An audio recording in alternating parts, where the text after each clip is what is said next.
Good morning, everyone. What an unusual time we're in at the moment. I, for one, found it exceedingly challenging at times, and I've really appreciated these morning devotionals that we've been doing through the church. Just hope that today I can do it justice with the message that I want to bring today. So the message that I want to bring is about focus. Now, this is a word that's been very prevalent to me over numerous different circumstances recently, but more so at the moment. And it's more to do about focusing on the positives rather than the negatives. Me personally, I've had negatives going on in the fact that me and Sarah have both been laid off work, so we've got all the financial implications of that. However, we made a very conscious decision that we're only going to focus on the positives. We're going to focus on the fact that we now get all this family time together that we've not had before.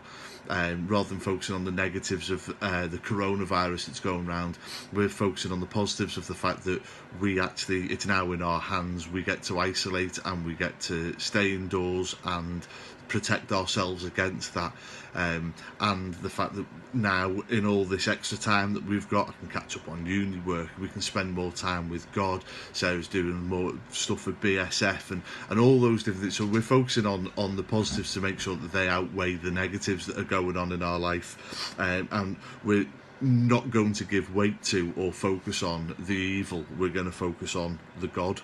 And I read a quote the other day from C.S. Lewis from 1942, just after World War II started, and it says, "Satan, I will cause anxiety, fear and panic. I will shut down businesses, schools, places of worship and sporting events. I will cause economic turmoil. Jesus, I will bring together neighbours, restore the family unit. I will bring dinner back to the kitchen table. I will help people slow down their lives and appreciate what really matters. I'll teach my children to rely on me and not the world.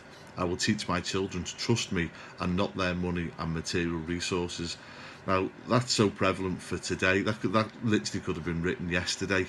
And it's just something that we focused on as well, in the fact that, with all that Satan's doing in the world, Jesus actually is flipping it to something positive, bringing dinner back to the kitchen table. We've spent every meal time together where we don't normally do that, with the busyness of life, things that we have on in evenings, whether it's football practice for the kids, whether it's extreme, whether it's uni work or whatever. We very rarely get to eat together, but now we do. We get to eat breakfast, lunch and tea together every day. So that's a real blessing for us, and that's what we're trying to focus on. We've also been reading Psalm 91 as a family as well, and just very quickly, a couple of the verses that we've really liked are verse 14 and 15, where it says, "Because he loves me, says the Lord, I will rescue him. I'll protect him, for he acknowledges my name. He will call on me and I will answer him. I will be with him in trouble. I will deliver him and honour him." And in verse 14 it says, "Because he loves me." It doesn't say because he's good or worthy or because he follows all the 10 commandments. It says because he loves me, and that's what we need to do. We need to love the Lord, and in return he will rescue us, protect us. And it says, "I will be with him in trouble."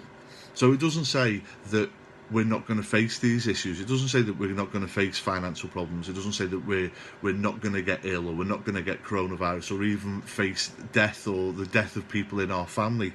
But what it does say is that God will be with us through all of that.